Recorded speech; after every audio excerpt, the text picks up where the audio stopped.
Hello everybody, this is N.M.P.D here, and today I'm going to be going through my top 12 favorite Killing Floor 1 characters. So I'm going to be talking about the story of these 12 characters, and why I even like these characters to begin with, and the 1 through 12 spots for the characters will not matter, only through the top 3.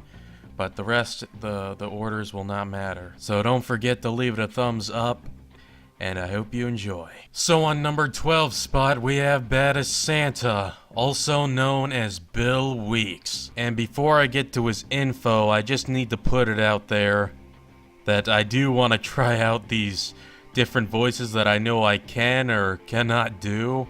So please do not mind that at all. If you somehow do ridiculously, then just get over it, dude. It's not like it can harm anybody or anything. And it's not that big of a deal, dude. I mean, I'm just doing dubs.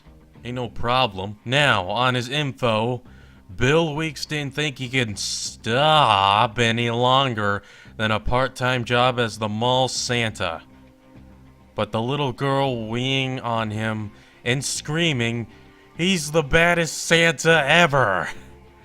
followed by being fired. Took it down yet another notch, so Bill went down the pub to drown his sorrows.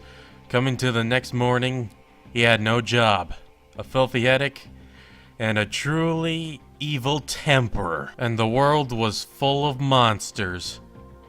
Bill picked up the handy shotty and waded in.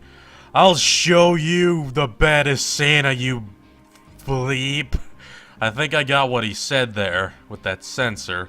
And the reason why I like the mall Santa is because of his appearance. He looks like a homeless version of Santa Claus. He looks like Santa Claus in the hood. And I hope they add Bill Weeks as the Christmas character for their December update soon or something, which that's probably not gonna happen, but that'd be cool, don't you think, Tripwire? Number 11, we have the Chickenator. The Chickenator, part dead policeman, part robot and all foul. This one is special in so many ways. Not the least of those is the fact that his robot eye glows in the dark, and his chicken suit tends to leave a trail of feathers behind it, just so you know where he's been. And the reason why I like the Chickenator is because of the reference of the Terminator, of course, and I just like his style.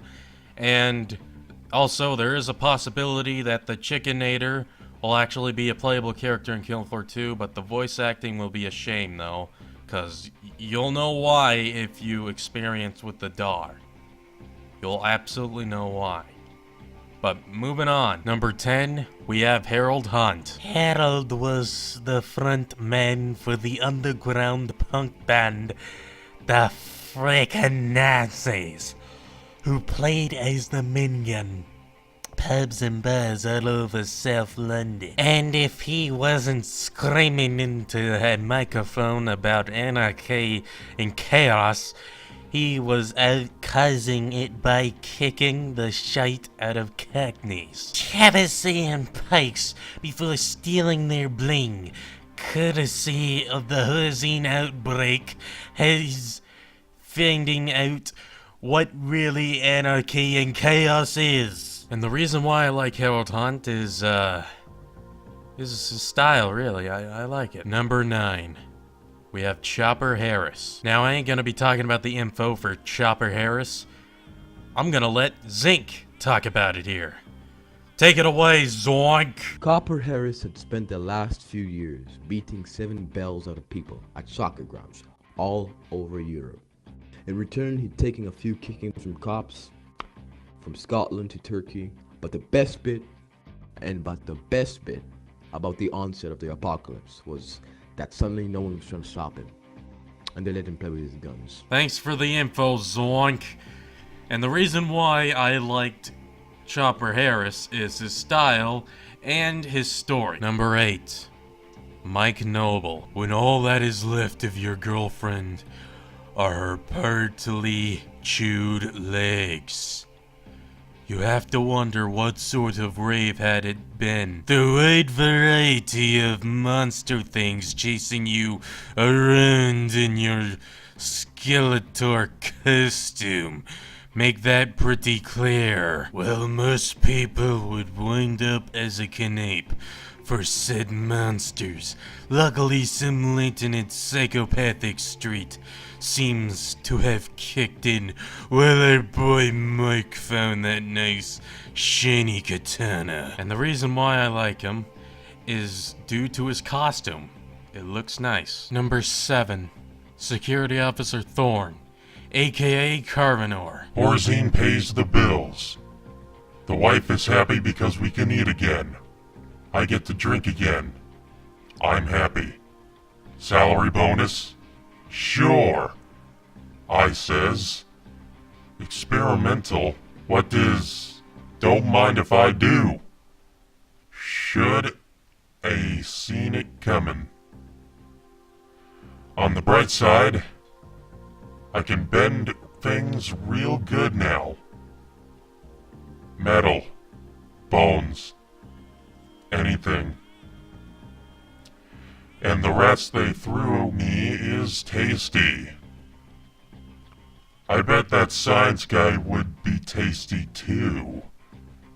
When I get out of here, I'm gonna tear off a little piece of him. Stupid science guy. And the reason why I like him is because of his style and his story. His story is a happy story, and near the ending of the story, it's a sad story. Like, he was living the life. He was getting a good payoff of his job in Horzine until, I guess, some sort of scientist talked to him saying that they need to help with this experiment, and then he ended up agreeing, and then look where it got him. It turned him into somewhat of a monster. He's still kind of a human, but then they threw him into a cell because they couldn't trust him. Not after the mutation, I guess. And forgot to mention almost, there was actually a leaked image of Security Thorne and Welks on one of the Killing Floor 2 trailers I was told of. And he might actually come soon, including Welks. Hopefully those two will come. I hope all the characters will come. They've all got to come some point. You feel me? Number 6. We have Carrie Fitzpatrick. After disfiguring one inmate in his last prison fight, the others stopped calling Carrie a girl's name. During his transfer to the high-security psych ward at Broadmoor, he watched the guards get eaten by a herd of crazed, emaciated mutants. Carrie took pleasure ripping apart the monsters before looting the dead prison guards. From life in prison to a free man in seconds, Carrie has found a world where he truly fits in. And the reason why I like Carrie is due to his eyes. He has like different eye colors. One is brown and one is blue. And I just like his outfit in general. It looks badass. Number 5, we have Ash Harding. Few know Ashley Harding is the daughter of Benny the Diamond, the East End's most feared underworld boss. But rather than embrace a life of lawness and wealth, Harding chose to follow her dream of becoming an officer in the British Army. After years earning the grudging respect of her male peers, Harding finally made captain, just as the Horzine Nightmare erupted to destroy her ambitions, drowning Harding's elite military unit in blood and madness. Now Ash is one-woman army driven by the need to push back the darkness and tear evil a new one. And the reason why I like her is, well, she seems to look cool, so Well, why not? Number 4, we have Harold Lott. Crass, loud, and abusive. The only reason Harold has any friends at all is because he's loaded. A fact he never lets anyone forget. A lottery winner at the tender age of 17, Harold surprised everyone by investing his winnings, for the most part, wisely. Harold's now the CEO of 3 successful multinational companies, and now owns his own money-themed porn channel. But now, his beloved London is under siege from Horzine's creations and Harold. Despite his flaw mouth and penchant for lighting 50 notes under the noses of tramps, loves its streets with all his heart. So he's got a new goal: a hostile takeover of Horzine from the ground up, starting with its hideous creatures, monstrosities. Now the reason why I like Harold Lott, well, actually Harold Lott's like an actual real person.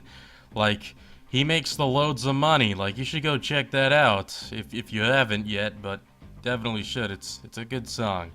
It's classic. And if you play as the character as him, he like leaves a trail of money, but you obviously can't see it in person, but the other people that are playing the game will see the money trail. And now in number 3 spot, we have Mrs. Foster. She was a scary, successful commodities trader when she interviewed Foster for a job. He was clearly a no-hoper as a trader, but there was something about him.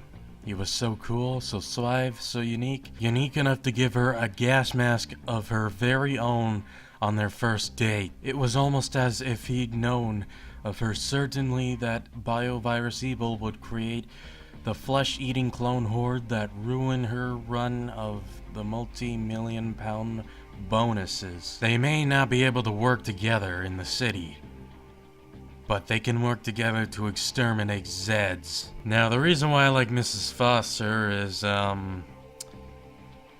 it's a word that you usually hear, she's thick. I'm sorry, I had to say that. I mean, I bet that's why a lot of people like her. But not just that, but she looks cool too. And she's also in Killing Floor 2 as the first DLC, and I do not want to get into too much of that. Moving on. Alright, in number 2 spot, we have Dar. Horzine's domestic assistant robot is designed to help clean up around the home, but as well as advanced programming designed for cleaning teenagers' bedrooms. Darling, as Dr. Tam keeps referring to it, has somehow downloaded experimental top-secret personnel instructed by its creator, meant for inclusion in his of the books Brenda completion. Robot is loaded with all kinds of odd human mating information that doesn't blend with the existing core data. Darnell struggles to reconcile its desire to clean up freaks with an equally powerful need to go on a hot date with Dr. Tam. Now, the reason why I like Dar is because of his beeps and boops. It's just very funny and just that good. Better than that Killing Floor 2 Dar. Because that Dar in Killing Floor 2 is nothing but an imposter, and he's not even close to being funny. He's barely funny, and he's not even that good. He's just a lazy creation, let's just say. Very disappointing. I'd rather use the original Dar than the 2.0 version of it. Now for number 1 spot, for my number 1 favorite character of all time, we have the Lord, our savior, Reggie the Rocker. Reggie the Rocker, his dreams of a comeback tour now ruined by the monsters from his own ruined brain. Reggie has taken to using guns on his hallucinations instead of running to rehab. So Reggie is running around the Zeds-infested streets with some fake cigarette hanging out of his mouth, consistently puffing fake nicotine. Loud, abusive, and barely understandable half the time, Reggie was once frontman for Pissed Gods, an edgy rock band tagged as the next big thing on the 1979 London scene. Their first song, Bollock Smasher, broke Billboard records, but somehow, over the next few years, Reggie and his band faded into obscurity, unable to recapture the raw energy of their original masterpiece. Today, a one-hit wonder who smoked, snorted, and drunk his way around half of Britain. Reggie still fervently believes he can reunite his faded career and revel in the kind of success an artist of his caliber so richly deserves. Now London streets are jammed with Horzine-bred creatures straight from his worst nightmares, which makes booking gigs tricky at best. Reggie's determined to do his bit to drive them all out, and if he's lucky, to prove to the world he's the hardest rocker that ever lived. Now, the reason why I like Reggie the Rocker is, well, I mean, there's many reasons why I like him to begin with. So, you know, I like the effect most of all with that cigarette lighting up, and you can like see the puffs of smoke. Even if he ends up getting killed, you can still see the smoke come out, which I find pretty hilarious. And his voice acting is comedy gold. When I first heard his voice acting, I was dying. I literally fell out of my chair. It was just too funny. And the more I hear his quotes over and over, the more I understand Reggie. Literally. And legend has it that Reggie's face recognition is a lot actually relative to a popular musician known as Keith Richards. I mean, look at the faces and tell me that you find it pretty common that both of their faces look the same. And even a couple of people on the review section even said it was similar, like Keith Richards compared to Reggie. And to be honest, I really hope he gets into Killing Floor 2 real soon. And hopefully his voice acting will still be, you know, the same, barely understandable half the time. That kind of voice acting. I mean, sure, he can make sense at time to time, but he's mostly gotta not make sense. That's a part of the character. Like, come on.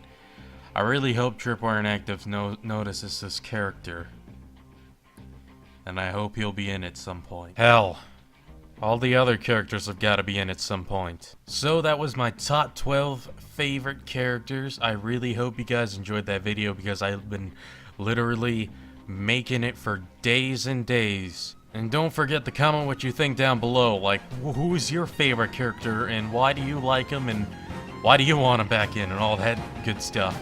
So I really hope you guys do enjoy. Don't forget to leave it a like to let me know you actually. And I will see you guys next time.